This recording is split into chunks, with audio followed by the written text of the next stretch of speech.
No ar, um pouco de sol. Um programa da comunidade cristã Metanoia em Araçoiaba da Serra. Uma hora inteira de estudo bíblico, meditação, boa música e muito mais para a sua, a minha, a nossa elevação espiritual. Eu quero entregar minha vida em tuas mãos e quero sentir que contigo já posso ser a luz que vem a brilhar. Para todos que querem sentir o sol da justiça, Jesus, O grande Senhor, tu és meu Salvador, verdade que traz nova vida aos filhos perdidos. Tu és rei dos reis, és a luz que clareia o caminho que leva ao céu. não mais perdido eu vejo. Bom dia, pastor Ezequiel. Sou a Cláudia de Pilar do Sul. Estamos sempre ouvindo o programa da rádio sobre a palavra de Deus que você fala. Deus abençoe o senhor muito e a família toda.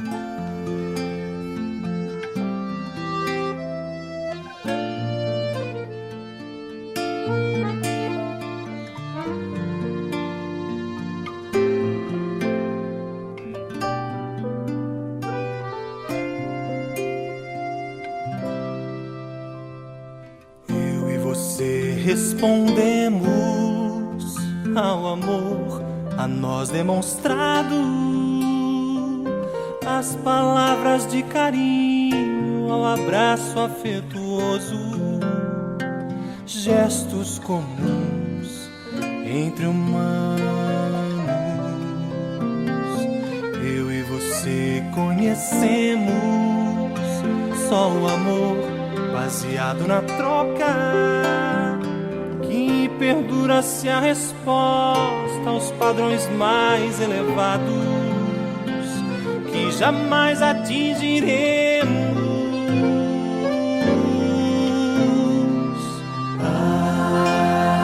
Amor na versão normal que costumamos ver como algo tão banal. A fonte de todo bem, duro é ter que dizer, vai muito mais além do amor convencional.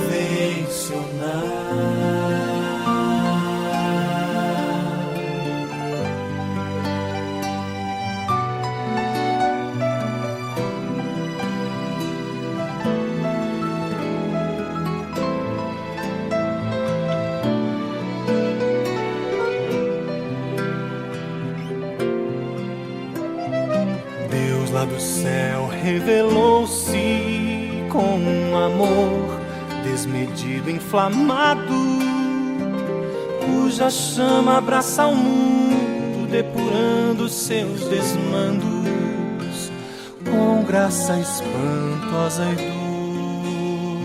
doce. O próprio Deus encarnou-se, puro amor que não tem paralelo, que se doa e que perdoa a mais funda e grave mágoa, e que das cinzas renasce.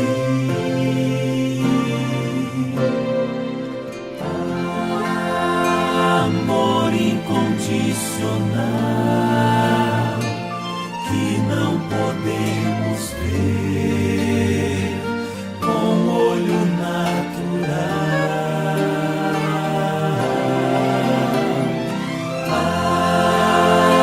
Amor que primeiro amor, que fez por onde amar a quem sequer notou.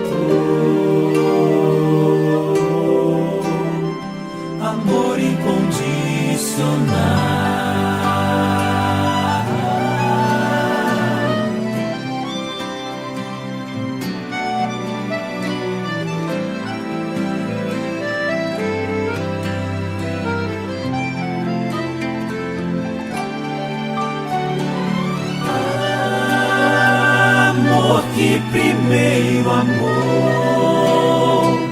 que fez por onde amar a quem sequer notou. Amor incondicional.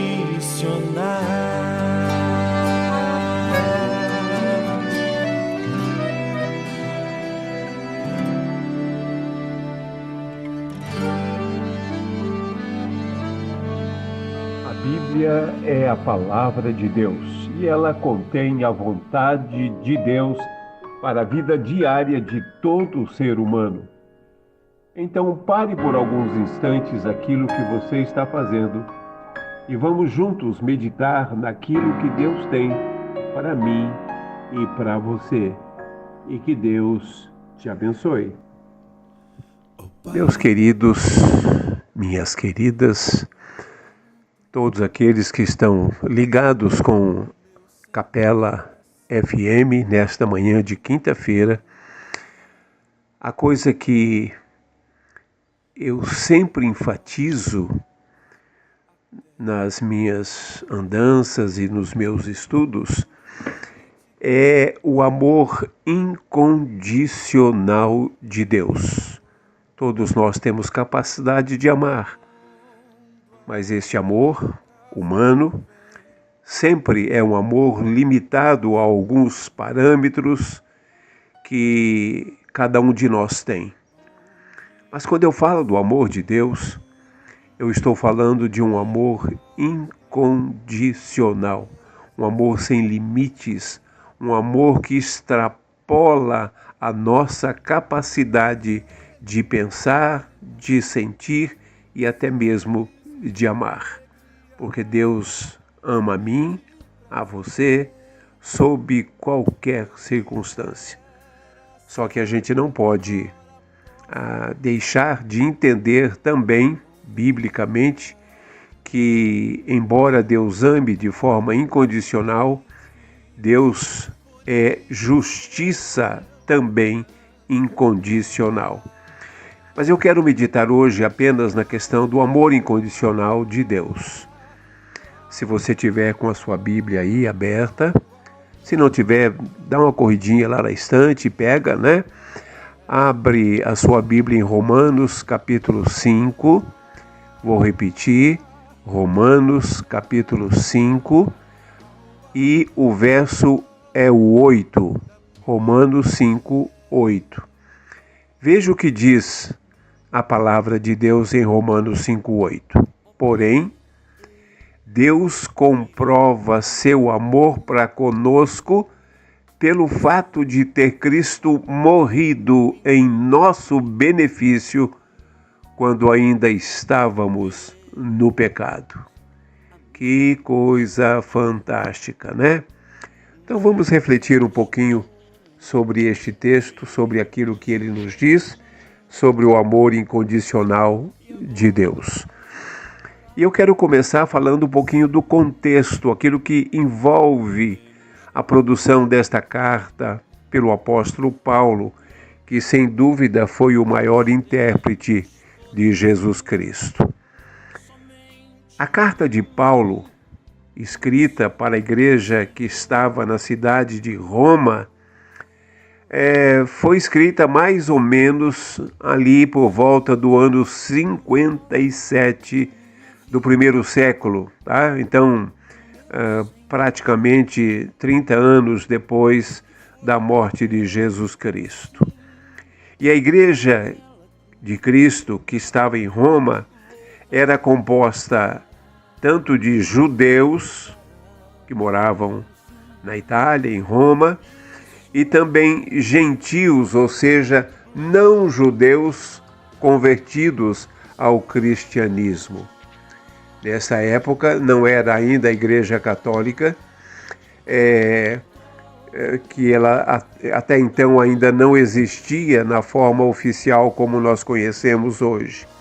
A Igreja de Roma, portanto, não era a Igreja Católica, era uma comunidade de pessoas estas que tinham aceitado a mensagem de Jesus Cristo, se converteram ao Evangelho e agora se reuniam para louvar, para adorar, para servir a Jesus Cristo e principalmente para pregar o Evangelho de Cristo para todas as pessoas que viviam ali em Roma.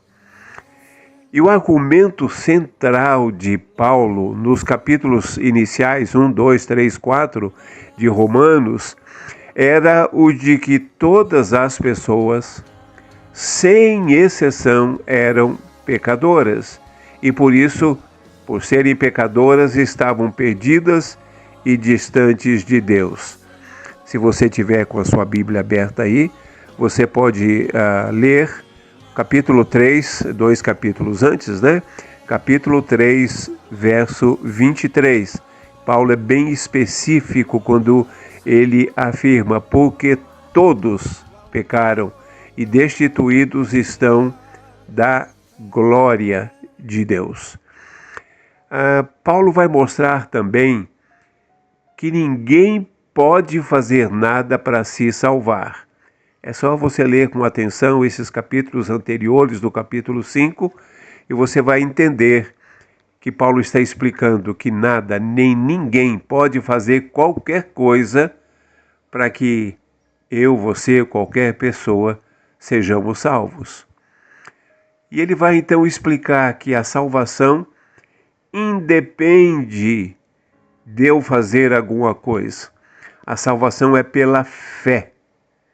E fé apenas e tão somente em Jesus Cristo. E quando ele chega no capítulo 5, que é o capítulo que nós estamos vendo hoje, Paulo começa a colocar as implicações positivas daquela pessoa que entrega sua vida a Cristo e, consequentemente, é justificado, perdoado dos seus pecados. E ele afirma de modo categórico: é somente por meio da fé. E quando a pessoa é justificada dos seus pecados por meio da fé, ela passa a ter paz com Deus.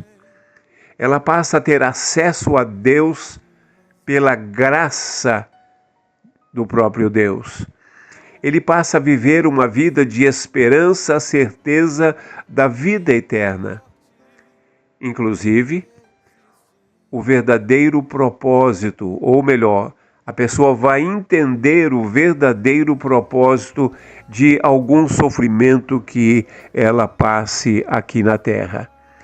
E é nesse contexto que surge o verso que eu li no começo, Romanos 5, 8, que eu vou repetir agora.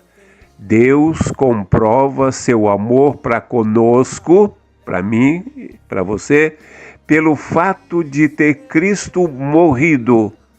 Morrido por quem? Em nosso benefício. Quando?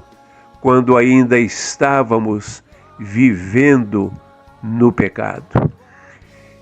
E essa é uma declaração sublime do amor de Deus. Paulo não está falando de um amor abstrato, mas de um amor que se manifesta em ação. E qual é a ação? Ou qual foi a ação? Cristo morreu por nós, quando ainda éramos pecadores perdidos. Isso é radical, isso é graça. Isso é o Evangelho de Cristo. E em cima desse texto e dessas afirmativas, então, eu quero agora colocar para você 3 verdades que está aí no texto que eu acabei de ler.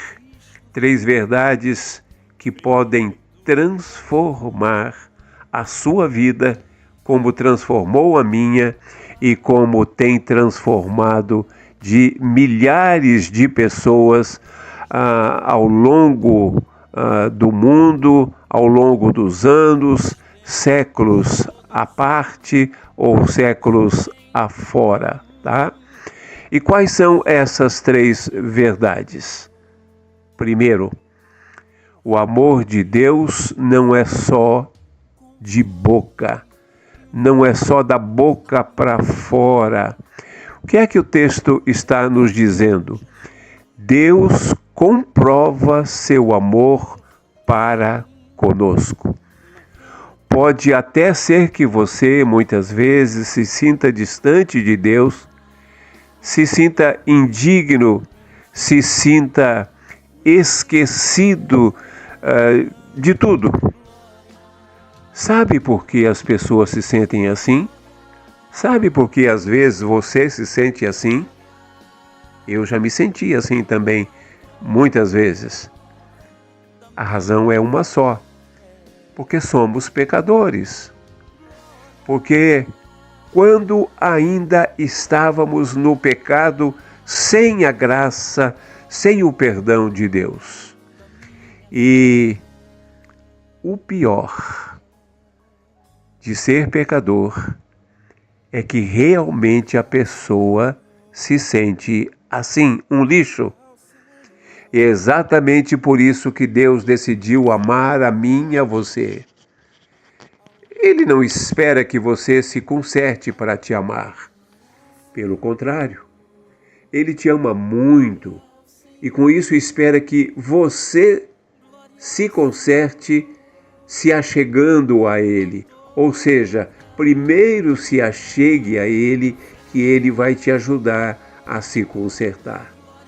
Se você tentar se consertar primeiro, nunca você vai conseguir e nunca vai resolver a situação espiritual que você vive. Ele te amou, porque Ele morreu na cruz por você e continua te amando. E continua te amando de que maneira? Com todos os teus erros, com todos os teus pecados, com todos os teus problemas e dificuldades, porque isso tudo Ele vai te ajudar a resolver quando você entender que precisa colocar a sua vida nas mãos dEle. Porque Ele quer ajudar, continua te amando, mas Ele só vai dar esta mãozinha, essa ajuda, se você entender, se você quiser, e pedir para que Ele entre na sua vida. Em outras palavras, é preciso que você permita Deus entrar na sua vida, porque Ele não mete o pé na porta da sua vida como faz o capeta. Ele te ama, mas te respeita. O amor de Deus não é teórico, mas é manifestado pela ação concreta. Ele demonstrou isso na ação de enviar ao mundo seu Filho Jesus Cristo. E este Jesus morreu em teu lugar, em meu lugar. Isso é amor em ação. Se Deus esperasse até que eu ou você nos tornássemos gente boa, estaríamos perdidos, aqui e na eternidade. É Ele que nos amou primeiro, diz a palavra de Deus, lá em 1 João. É Ele que oferece esse amor e espera que o aceitemos. Ele não exige, Ele espera. O amor de Deus não tem limites e não depende de qualquer coisa que eu ou você possamos fazer. Então, repetindo, em primeiro lugar, o amor de Deus não é só de boca ou da boca para fora. Deus comprova seu amor para conosco.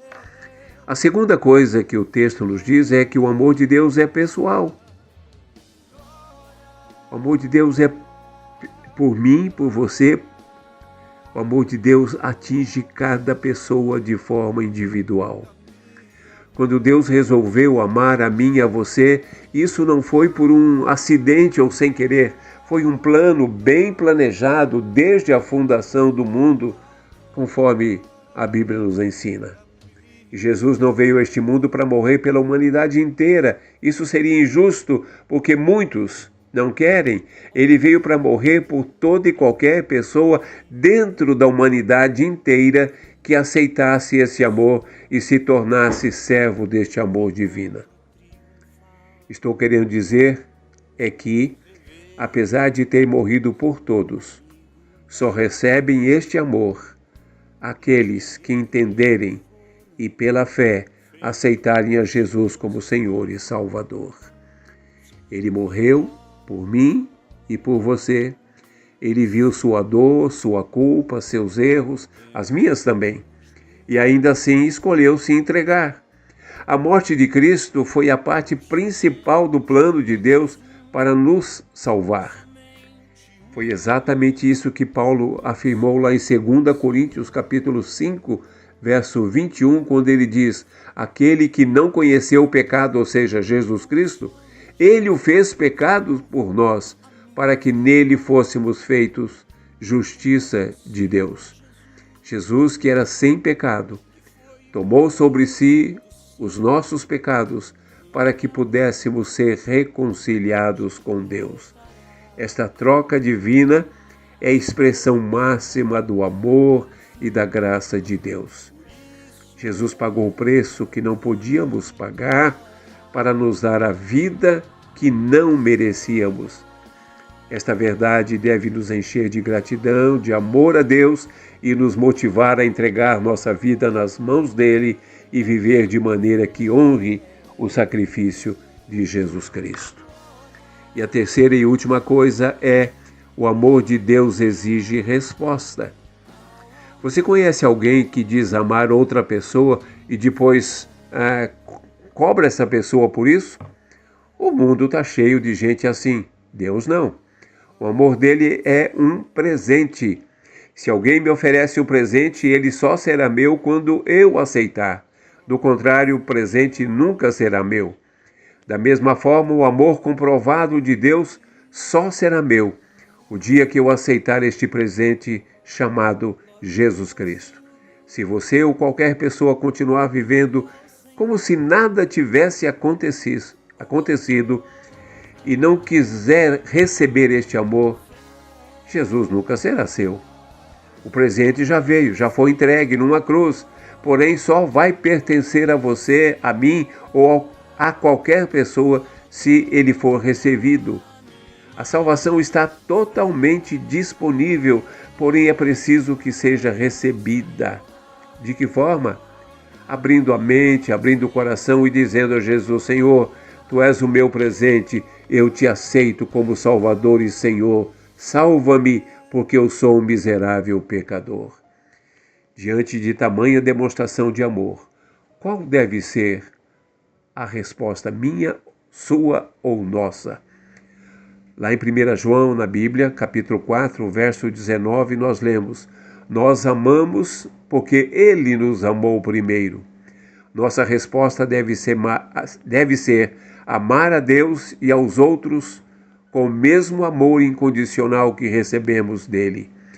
Devemos viver uma vida de gratidão, servindo e amando ao próximo, refletindo o amor de Cristo em nossas ações diárias.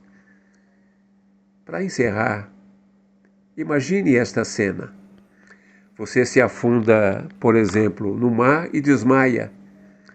O salva-vidas avista você se afogando, boiando, se atira ao mar para te salvar. Ele não vai chegar até onde você está, boiando, se afogando, e esperar que você peça socorro. Esperar que você prometa nunca mais entrar naquele mar. Não. Ele age, ele te arrasta para a praia, ele faz respiração boca a boca se for necessário, ele faz o que for preciso para te salvar. E por que é que ele age assim? Por amor. Amor à sua profissão, que é salvar vidas. Assim é Deus. Ele entrou na história enfrentando a cruz e no mar da nossa vida de pecado nos resgatou, mesmo quando não sabíamos que precisávamos ser salvos. Se você nunca entregou sua vida a Jesus, faça isso agora, hoje. Não importa o que você fez, onde esteve, como se sente, não importa nada.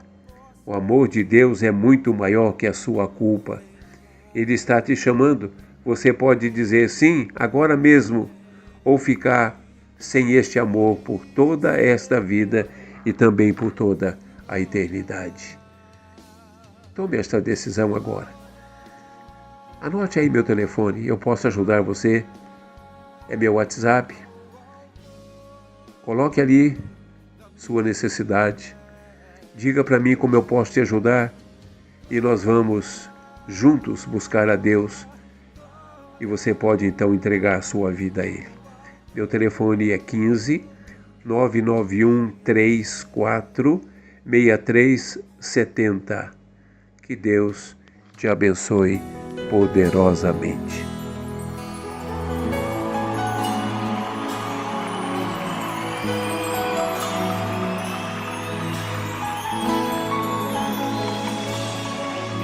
Quem sabe amar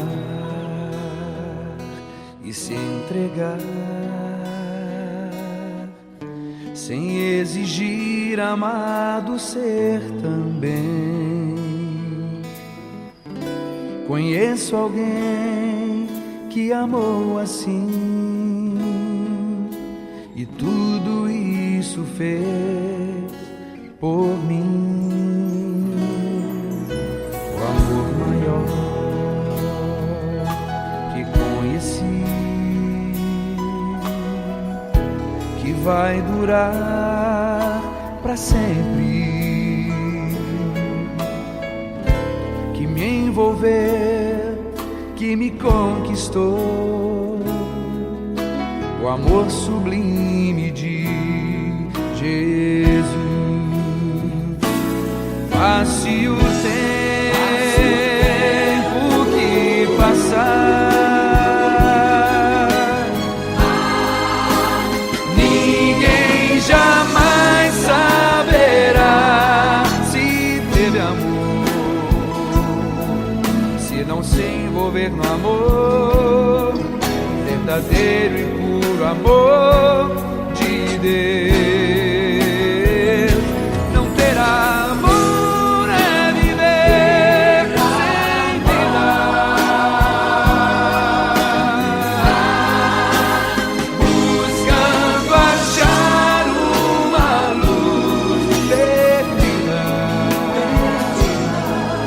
até entender a fé e encontrar o verdadeiro amor de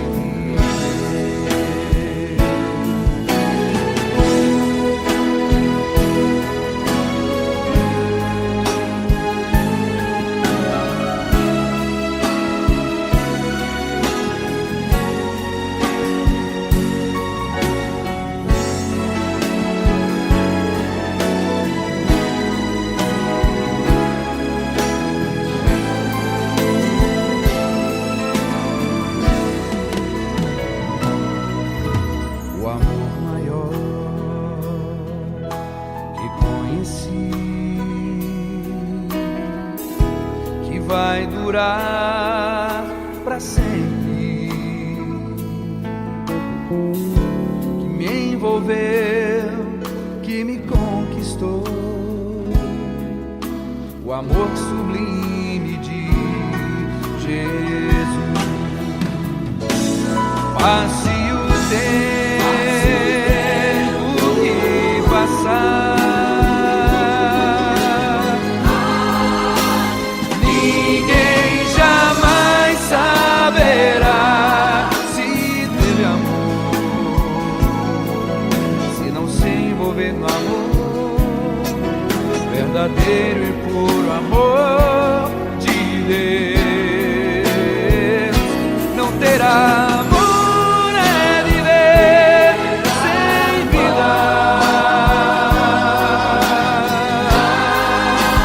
buscando achar uma luz perdida, até entender a fé e encontrar o verdadeiro amor de Deus.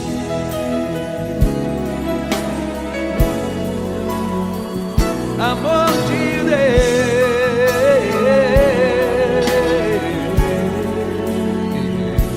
amor de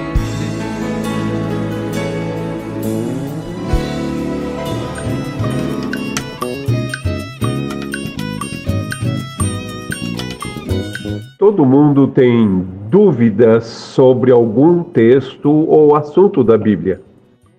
Se você tem alguma dúvida, então, mande aqui para a Capela FM que a gente vai tentar responder.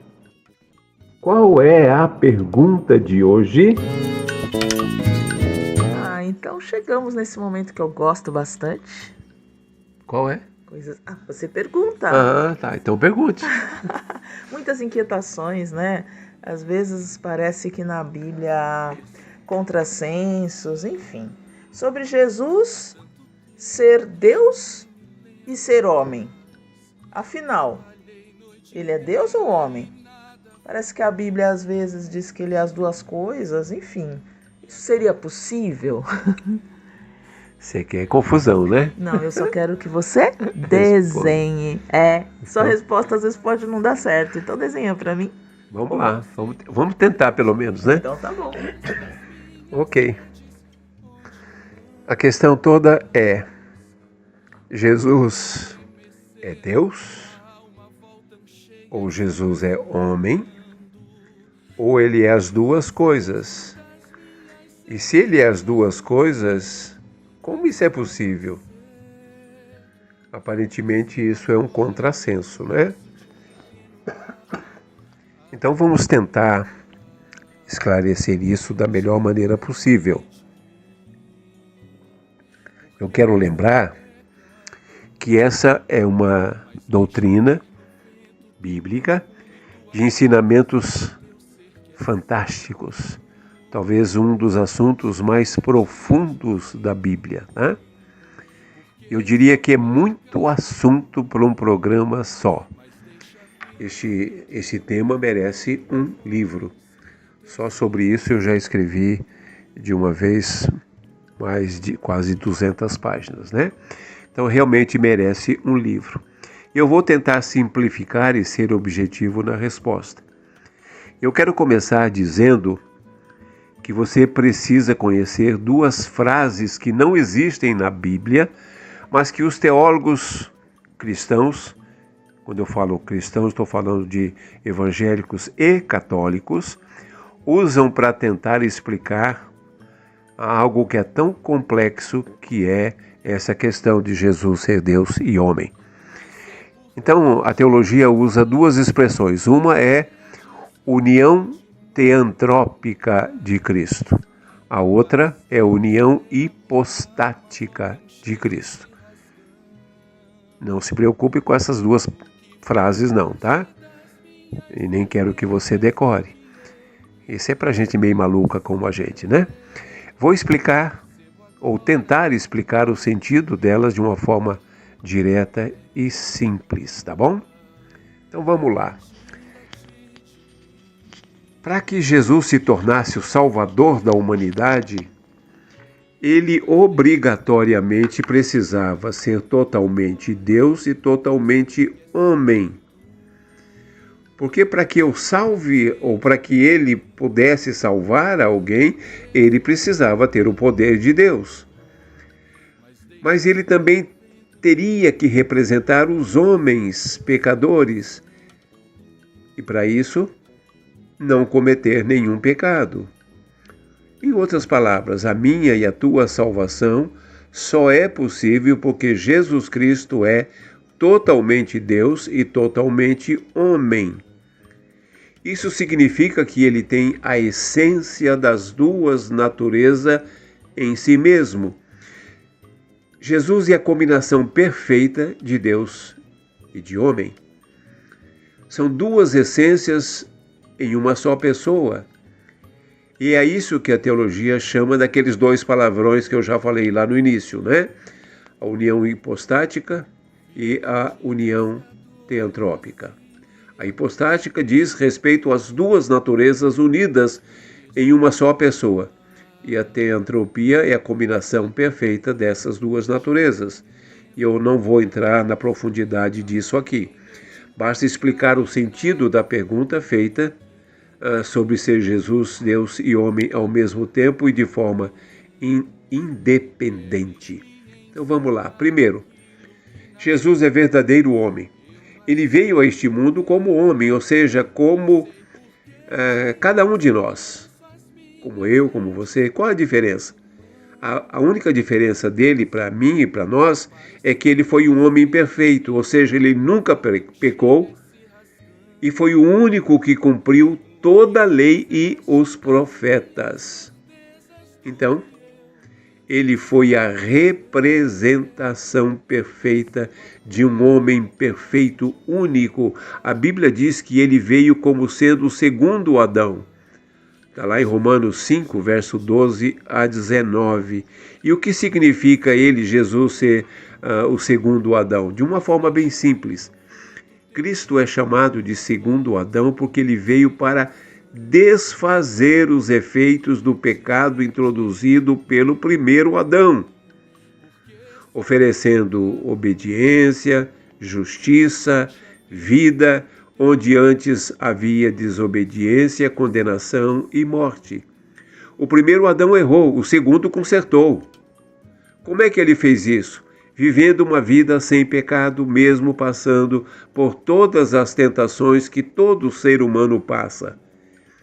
Jesus obedeceu a todas as leis de Deus, né? Quero fazer uma comparaçãozinha bem rápido para ver se você entende melhor, tá bom? Primeiro Adão. Primeiro Adão desobedeceu, pecou.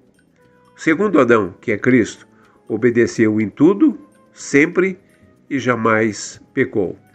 O primeiro Adão, lá no Éden, por causa do seu erro, do seu pecado, trouxe condenação à humanidade. Cristo, segundo Adão, trouxe justificação, perdão. O primeiro Adão, lá no Éden, foi quem introduziu a morte no mundo, morte física e morte eterna. Jesus Cristo, segundo Adão, trouxe e traz salvação e vida eterna. O primeiro Adão era único ser humano aqui na terra, junto com a sua família. Ele era toda a raça, e porque ele errou, como ele era toda a raça pecou. E Jesus Cristo, segundo Adão, tornou-se o líder, o cabeça de uma nova criação, de uma nova raça, que a Bíblia chama de salvos, na medida que entregue sua vida a Jesus Cristo. Se você estudar o Antigo Testamento, vai ver que para perdoar pecados lá atrás era preciso derramar sangue de animais. Ora, o derramar sangue de quem pecou significa que o pecador precisa morrer. E por isso Deus então estabeleceu uma série de animais que, quando fossem sacrificados, perdoariam os pecados dos seus donos ou daqueles que estavam oferecendo o animal, mas para isso era preciso que o dono do animal reconhecesse que tinha pecado, que tinha errado, e oferecesse aquele animal derramando o seu sangue para ter os seus pecados. Este era um ato simbólico, dizendo que aquele animal estava morrendo no lugar da pessoa que tinha cometido o pecado. Se você está anotando aí, anote em Hebreus capítulo 2, a partir do verso 14, que ele vai explicar isso para você. O autor aos Hebreus diz que o sacrifício exigia sangue e sofrimento. Imagine eu e você, então, coitados de nós, né? Se tivéssemos que passar por isso. Aliás, não teria ninguém vivo, tá certo? Então, como homem perfeito, Jesus sofreu, foi tentado, venceu todas as tentações e ainda derramou seu sangue, como aqueles cordeiros lá do Antigo Testamento, para salvar aqueles que reconhecessem seus pecados e pedissem perdão. No nosso caso, pedir perdão em nome de Jesus Cristo, que ofereceu seu sangue. Foi ele que morreu em meu lugar, em teu lugar, em nosso lugar. Como é que eu e você poderíamos ser salvos se não dá para derramar o sangue? Não é preciso, Jesus fez isso por amor, ok? Então, eu quero continuar dizendo, em segundo lugar, que além de ser verdadeiro homem, como eu acabei de falar, Jesus também é verdadeiro Deus. A Bíblia informa que o pecado, qualquer pecado, é sempre contra Deus em primeiro lugar e por isso exige uma reparação de valor infinito. Qual é esse valor? A própria vida, a minha vida, a sua vida. E Deus não aceita qualquer valor, porque Ele não precisa de dinheiro, de ouro, de prata, nada. Tudo é dele. Então Deus veio a este mundo encarnado em Jesus Cristo como homem perfeito e por isso com poder total sobre a morte. Exatamente isso. Ele tem poder de perdoar pecados, porque Ele é Deus. Está lá em Marcos, capítulo 2, versos 7 a 10. Isso tudo diz respeito à natureza teantrópica de Jesus Cristo.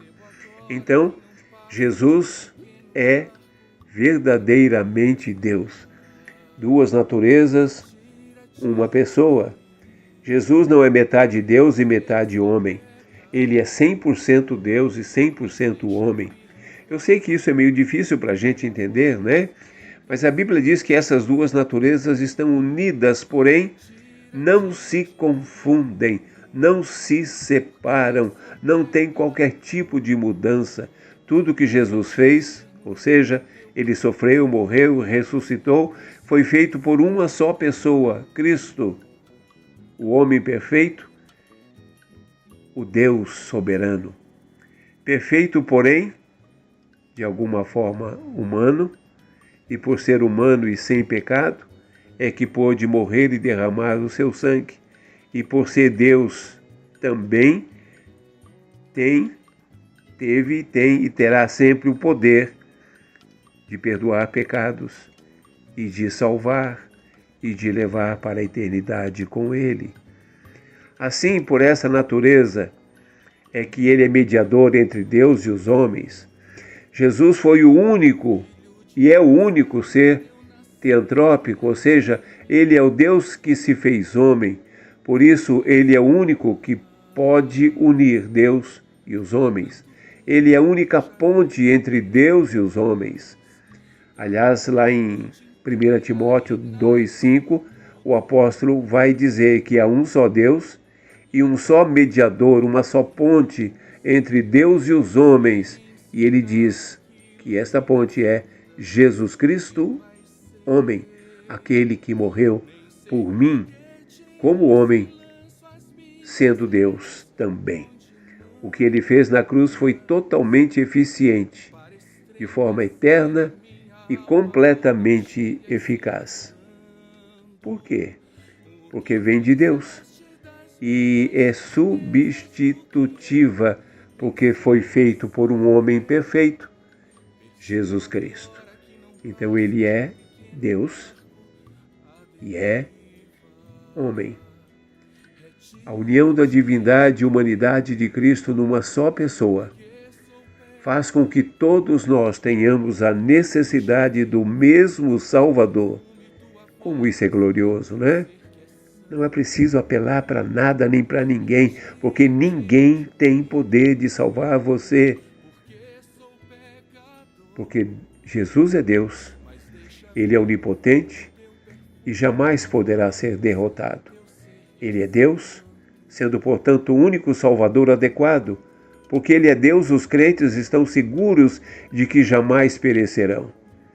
Estamos seguros porque Jesus é Deus e todas as pessoas lhe prestarão contas quando Ele regressar para julgar o mundo. Então, porque Ele é Deus, onipotente, Ele salva. E porque Ele é homem, Ele experimentou as mesmas coisas que eu e você experimentamos. Porque Ele é homem, Ele pode vir em nosso socorro como nosso fiel sumo sacerdote. Quando nós chegamos ao limite das nossas fraquezas humanas, Ele está conosco. Porque Ele é homem, perfeito. E por isso nós podemos nos relacionar com Ele, pois Ele não está longe de nós e nem fica alheio às nossas necessidades.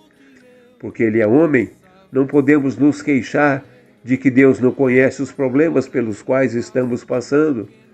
Afinal, Ele experimentou todos eles em primeira mão.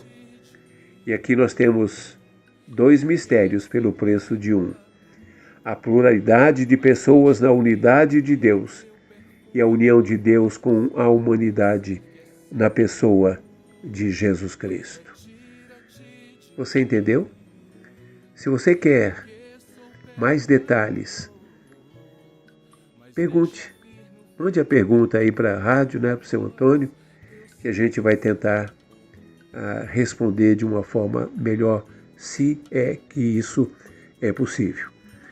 Mas o importante é você saber que Jesus é Deus e que Jesus foi homem também, um homem perfeito. E a união deles é que nos torna possível a salvação por meio do sacrifício de Jesus Cristo.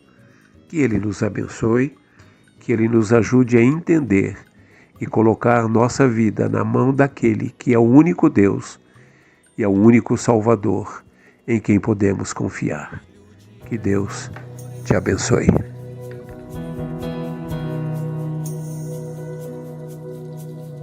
Eu, pecador, eu me lembro muito bem.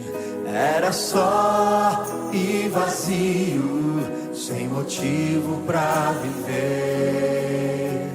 Vi que a morte se aproximou de mim.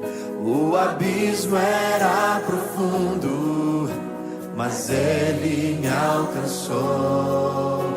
Então me guiou por toda a escuridão e deixou seu trono pra habitar em mim. Na cruz apagou o preço que era meu, destruiu as correntes e agora livre sou. Foi seu sangue que me transformou. Foi seu sangue que me libertou. Foi seu sangue que me resgatou. Me tirou das trevas e na luz agora estou.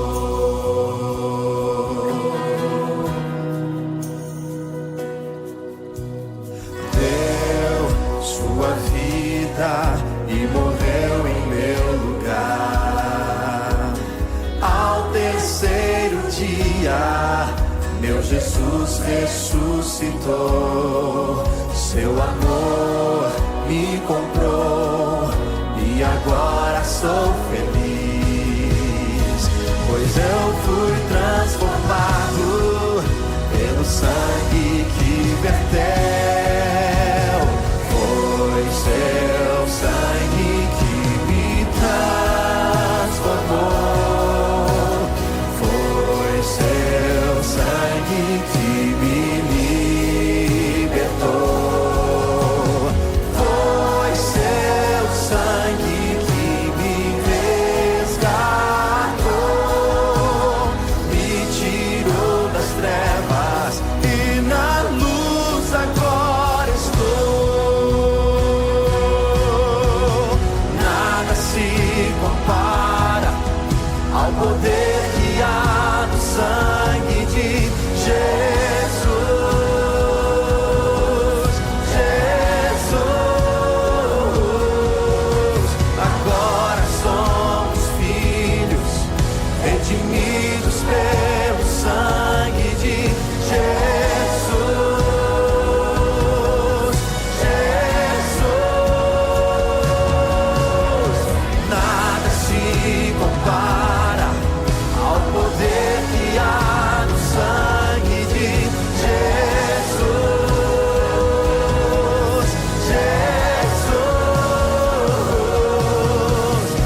das trevas e na luz agora estou.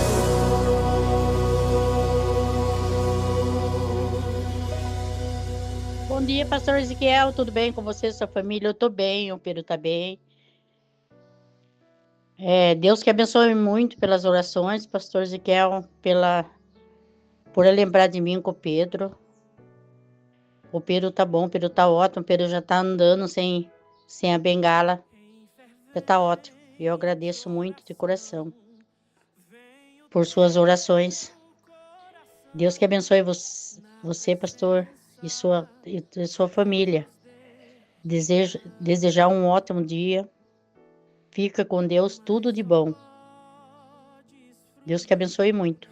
O que estás a pedir quando tudo... Esse é o momento em que nós vamos orar, agradecer, adorar a Deus por meio da oração. Sempre algumas pessoas estão colocando para a gente sua gratidão, seus motivos de oração, e eu quero destacar aqui 2 pessoas que sempre estão conosco e pedir que Deus esteja abençoando ricamente a elas e aos seus familiares. Uma é a Sandra, com o seu companheiro Pedro, outra é a Cláudia, lá do Sul, e também todos os ouvintes que têm estado conosco. Agradecer e pedir também pelo seu Antônio, da rádio, né? Então nós vamos orar e eu gostaria que você, se possível, fechasse o seu olho. Não tem motivo a não ser se concentrar e nada te distrair, para que você esteja diretamente pensando em Deus neste momento. Vamos orar então.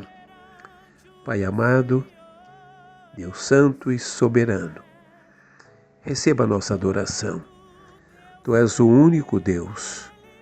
Tu és aquele que deste o teu Filho Jesus Cristo, que veio a este mundo, mesmo sendo Deus como homem, para que morresse por mim e morresse por todos os ouvintes onde chega a nossa voz. Pai, eu te peço que tu toques no coração de cada pessoa, para que ela também tenha a oportunidade, o privilégio, o desejo de entregar a sua vida a Jesus Cristo. Mas de forma especial, Pai, eu quero pedir pelo seu Antônio aqui da rádio, pela rádio em si, que sempre aqui seja um canal para abençoar as pessoas através da tua palavra. Abençoe seu Antônio e toda a sua família. Pai, também peço pela vida da Sandra, do seu companheiro Pedro, a Cláudia lá de Pilar do Sul. São pessoas tão especiais que sempre estão conosco e mandando algum recado bem gostoso. Muito obrigado pela vida dessas pessoas e que elas sejam ricamente abençoadas por ti em tudo aquilo que elas fazem ou fizerem. Pai, finalmente peço pela vida de cada pessoa onde este programa chegar e estiver escutando, que Cristo se faça presente na vida de cada uma dessas pessoas. Pai, muito obrigado pelo privilégio deste instante de comunhão contigo. É no nome do teu Filho amado Jesus Cristo que eu oro agradecido. Amém.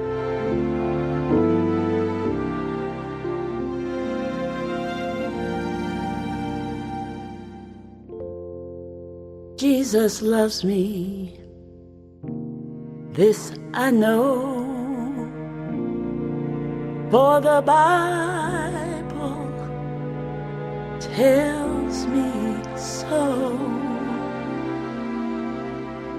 Little ones to Him belong,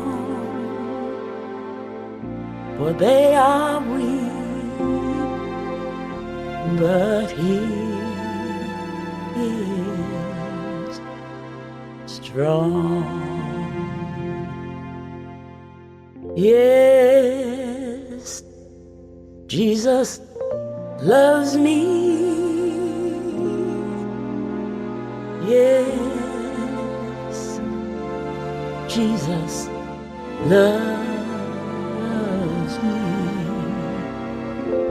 Yes, Jesus loves me. For the Bible tells me so.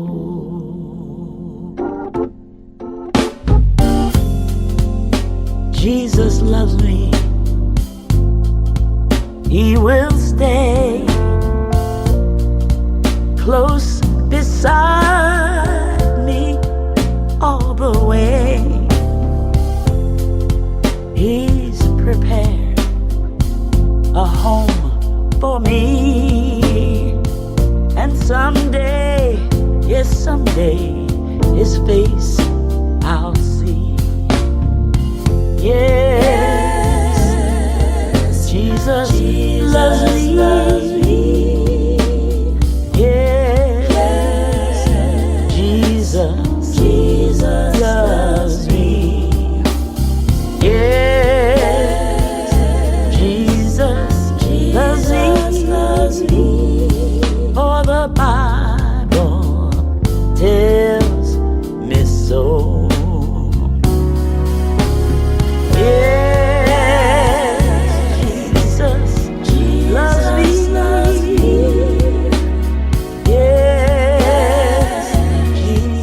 Termina aqui, nesta quinta-feira, o programa Um Pouco de Sol. Foi muito, muito bom mesmo estarmos juntos. Espero você novamente no mesmo dia e horário da próxima semana, aqui pela Capela FM. Que Deus te abençoe, é o desejo deste pastor. Jesus loves